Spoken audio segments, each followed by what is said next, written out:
მნიშვნელოვანია რომ უკვე ყველა აცნობიერებს რომ ბოიკოტი არ არის გამოსავალი. ბრძოლაზე უარის თქმით ქართული ოცნების შეცვლა იქნება შეუძლებელი.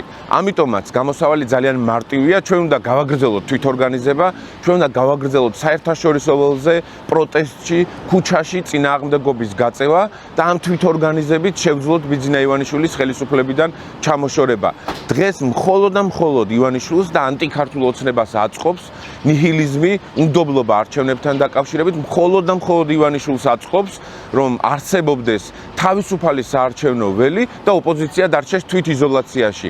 ამიტომ ოპოზიციურმა პოლიტიკურმა აქტორებმა უნდა გაიაზრონ ის, რომ არ გააკეთონ ანტიქართული ოცნების და ივანიშვილის საქმე და იყვნენ წინააღმდეგობაში და არ დაუთმონ არც ერთი ველი ბიძინა ივანიშვილს. მოხარული ვართ იმით, რომ სხვადასხვა პოლიტიკური აქტორები იაზრებენ საკუთარ შეცდომებს, მიუხედავად იმისა, რომ ერთი არჩევნები დააგვიანეს, ამ ბრძოლაში მნიშვნელოვანია სწორი პოლიტიკური სტრატეგია შევარჩიოთ. ვიყოთ ქართველ ხალხთან ერთად და შევძლოთ ივანიშვილის რეჟიმის დასრულება.